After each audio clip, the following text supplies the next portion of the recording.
Hi everyone, hope you're all alright. I'm back with the next part of the BFG story for us. So last time we got a very exciting part of the story where the BFG had blown their special dream about the giants into the Queen's bedroom, and Sophie was sat there on the windowsill waiting for the Queen to wake up. Let's see what happens next.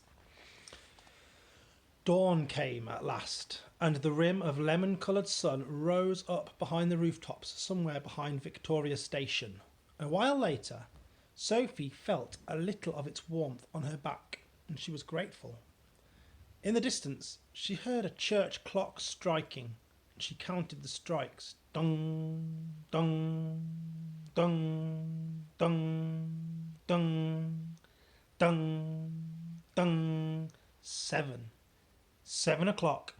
She found it almost impossible to believe that she, Sophie, a little orphan of no real importance in the whole world, was now, at this moment, actually sitting high above the ground on the windowsill of the Queen of England's bedroom, with the Queen herself asleep there behind the curtain, no more than 5 yards away from her. The very idea of it was absurd. No one had ever done a thing like this before. It was a terrifying thing to be doing. What would happen if the dream didn't work? No one, least of all the Queen, would believe a word of her story about the giants. It seemed possible that nobody had ever woken up to find a small child sitting behind the curtains on his or her windowsill. And the Queen was bound to get a shock. Who wouldn't get a shock? With all the patience of a small girl who has something important to wait for, Sophie sat motionless on the windowsill. How much longer, she wondered. What time do queens even wake up? Faint stirrings and distant sounds came to her from deep inside the belly of the palace itself. Then, all at once, beyond the curtains, she heard the voice of the sleeper in the bedroom. A slightly blurred sleep talker's voice. "Oh no, no," it cried out. "No, don't. Somebody stop them. Don't let them do it. I can't bear it. Please stop. No, it's horrible. It's ghastly. No, no, no." She's having the dream, Sophie told herself. It must be really horrid. I feel sorry for her. But it has to be done. And after that there were a few more moans. Oh, oh. And then there was silence. Sophie waited. She looked over her shoulder. She was terrified that she'd actually see the man with that dog again, back down in the garden, staring up at her. But the garden was still deserted. A pale summer mist hung over it like smoke on the grass. It was an enormous garden, very beautiful, with a large, funny-shaped lake at the far end. And there was an island in the lake with ducks swimming on the water. But inside the room, beyond the curtains, Sophie suddenly heard what was obviously a knock at the door. She heard the doorknob being turned. She heard someone entering into the room. "Good morning, Your Majesty," a woman was saying, and it was the voice of quite an oldish person. There was a pause, and then a slight rattle of china and silver. "Will you have your tray on the bed, ma'am, or on the table?" "Oh, Mary, something awful has just happened." This was a voice that Sophie had heard many times on the radio and on television, especially on Christmas Day. It was a very well-known, famous voice. "Whatever's the matter, ma'am?" "I've just had the most frightful dream. It was a nightmare. It was awful." "Oh, I'm sorry, ma'am. Don't be distressed. You're awake now. It'll go away. It was only a dream, ma'am." "Do you know what I dreamed, Mary? I dreamed that girls and boys were being snatched out of their beds at boarding school, and they were being eaten by the most ghastly giants. The giants were putting their arms in through the dormitory windows and plucking out children with their fingers One lot from a girls' school and another from a boys' school. Oh, it was so vivid, Mary. It was so real. And there was silence. Sophie waited now. She was quivering with excitement. But why the silence? Why didn't the other one, the maid, Mary, why didn't she say something? What on earth's the matter, Mary? The famous voice said. And there was another silence. Mary, you've gone as white as a sheet. Are you feeling ill? There was suddenly a crash and a clatter of crockery, which could only have meant that the tray that the maid was carrying had fallen out of her hands. Mary, the famous voice was saying rather sharply, I think you'd better sit down at once. You look as though you're going to faint. You really mustn't take it so hard just because I've had an awful dream. No, that isn't the reason, ma'am. The maid's voice was quivering terribly. Then for heaven's sake, what is the reason? I'm very sorry about the tray, ma'am. Oh, don't worry about the tray. What on earth has made you drop it? Why did you go white as a ghost all of a sudden? You haven't seen the papers yet, have you, ma'am? No? What do the papers say? And Sophie heard the rustling of a newspaper as it was being handed over. Well, it's very like the dream that you had in the night, ma'am. Rubbish, Mary. Where? On the front page, ma'am. It's the big headlines, look. Great Scott! Cried the famous voice. 18 girls vanish mysteriously from their beds at Rudean School. 14 boys disappear from Eton. Bones found underneath the dormitory windows. There was a pause, punctured by gasps from the famous voice. As the newspaper article was read and digested. Oh, ghastly. It's absolutely frightful. Bones under windows. What can have happened? Oh, those poor children. But, ma'am, don't you see, ma'am? See what, Mary? Those children were taken away almost exactly as you dreamed it, ma'am.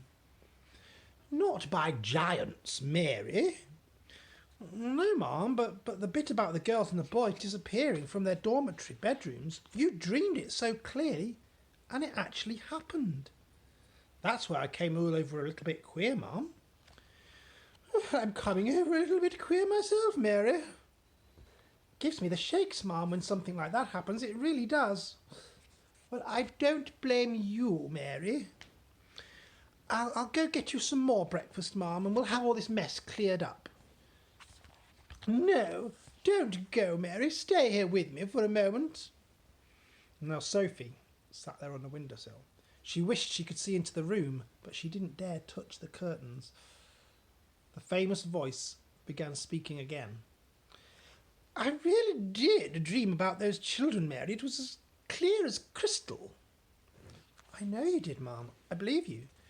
I don't know how giants got into it, and that bit was rubbish. Shall I draw the curtains, ma'am? Then we can all feel better. It's such a lovely day out. Yes, please do. And with a swish, the great curtains were pulled aside, and the maid screamed, "Ah!" Because Sophie, there, froze on the window ledge. The Queen, sitting up in her bed with the Times newspaper on her lap, glanced up sharply. Now it was her turn to freeze. She didn't scream as the maid had done. Queens are far too self-controlled for that. She simply just sat there, wide-eyed, white-faced at the sight of this small girl who was perched on her windowsill in her nightie. Sophie was terrified. There's a picture of the maid seeing Sophie after she opens up the curtains. Curiously enough, the Queen looked petrified too. One would have expected her to look surprised, as you or I would have done, had we discovered a small girl sitting on our windowsill first thing in the morning, but the Queen, she didn't look surprised. She looked genuinely frightened. The maid, a middle-aged woman with a funny cap on the top of her head, she was the first to recover. "What in the name of heaven do you think you're doing in here?" she shouted at Sophie. Sophie looked beseechingly towards the Queen for help. And the Queen was still staring right at Sophie. Gaping at her would be more accurate. Gaping with her mouth slightly open, her eyes were round as two saucers, and the whole of that famous, rather lovely face was filled with disbelief. "Now listen here, young lady, how on earth did you get into this room?" she shouted furiously, the maid. I don't believe it," the Queen was murmuring. I simply don't believe it." "I'll take her out, ma'am. Right away," the maid was saying. "No, Mary, don't do that." And the Queen spoke so sharply that the maid was quite taken aback. She turned and stared at the Queen. And there's a little picture of the Queen waking up in her bedroom, look. Quite shocked to see Sophie there. What on earth had come over her, she thought. It looked as though she was in a state of shock. "Are you all right, ma'am?" the maid was saying. When the Queen spoke again, it was in a strange, strangled sort of whisper voice. "Tell me, Mary, tell me quite truthfully, is there really a little girl sitting on my windowsill, or am I still dreaming?" "Oh, she is sitting there all right, ma'am, as clear as daylight, but heaven only knows how she got in here. Your Majesty's certainly not dreaming at this time." "But that's exactly what I did dream," the Queen cried. "I dreamed that as well. I dreamed that there would be a little girl sitting on my windowsill in a nightie, and she would talk to me." The maid, with her hands clasped across her starched white bosom, was staring at her mistress with a look of absolute disbelief on her face. The situation was getting beyond her, and she was lost. She had not been trained to cope with this kind of madness. "Are you real?" the Queen said towards Sophie. "Yes, Your Majesty," Sophie murmured. "What is your name?" "Sophie, Your Majesty." "And how did you get up onto my windowsill?" "No, don't answer that. Hang on a moment.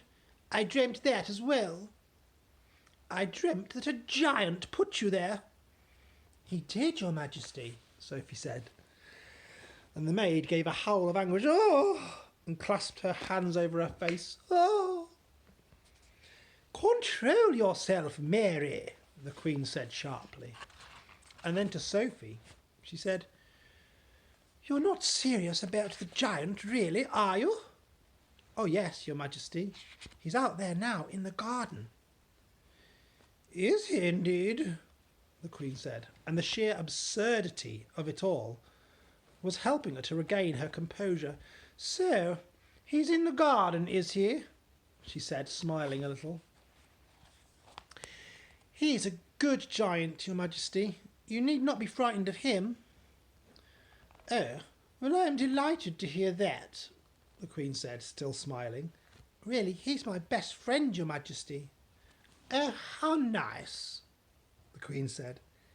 "He's a lovely giant, Your Majesty." "I'm quite sure he is, but why have you and this giant come to see me?" "Well, I think you dreamt that part of it too, Your Majesty," Sophie said quite calmly. It took the smile off the face of the Queen, pulled her up short. She certainly had dreamed all about that part of it too. She was remembering now what happened at the end of the dream, that a little girl and a big friendly giant would come and show her and help her find 9 horrible man-eating giants. But be careful, the Queen told herself. Keep calm. This is surely not very far from the place where madness begins. "You did dream about that, didn't you, Your Majesty?" Sophie said. The maid was out of it now. She just stood there goggling at them.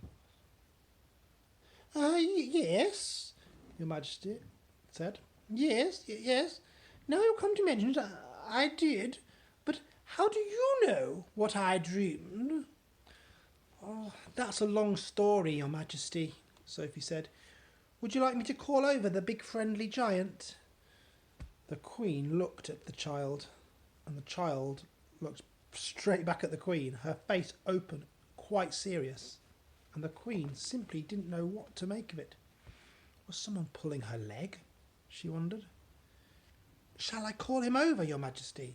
You'll like him very much. The Queen took a deep breath. She was glad no one, except her faithful old Mary, was here to see what was going on. Very well, she said. You may call over your giant friend. No, wait a moment, Mary. Pull yourself together. Get me my dressing gown and slippers. And the maid, Mary, did exactly as she was told.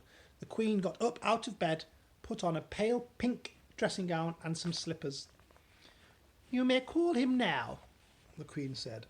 And Sophie turned her head over towards the garden and called out, BFG, Her Majesty would like to see you now. And the Queen crossed over towards the window and stood there beside Sophie next to the window. Come down off that ledge. You're going to fall backwards at any moment. Sophie jumped down into the bedroom and stood there beside the Queen at the open window. Mary, the maid, stood behind them, her hands now planted firmly on her hips, and there was a look on her face which seemed to say, I want no part of this fiasco. I don't see any giant, the Queen said. Please, just wait, Sophie said. Shall I take her away now, ma'am? The maid said. Yes, take her downstairs, give her some breakfast, the Queen said. But just then there was a rustle in the bushes behind the lake. Then out he came. 24 feet tall, wearing his black cloak with the grace of a nobleman. Still carrying his long trumpet in one hand, he strode over magnificently across the palace lawn towards the window. The maid screamed, "Ah!" The Queen gasped, "Ah!" Sophie just waved. And the BFG took his time. He was very dignified in his approach. And when he was close up to the window, where the three of them were now standing, he stopped and he made a slow, graceful bow. His head, after he had straightened it up again, was almost exactly level with the people in the window. Your Majesty, I is your humbug servant. And he bowed again. And there's a lovely picture of him, look, in his cloak on the lawn of Buckingham Palace. Considering that she was actually meeting a giant for the very first time in her life, the Queen remained astonishingly self-composed. Oh, we are very pleased to meet you, she said. And down below now, a gardener was coming out across the lawn with a wheelbarrow, and he caught sight of the BFG's legs. His gaze travelled slowly upwards.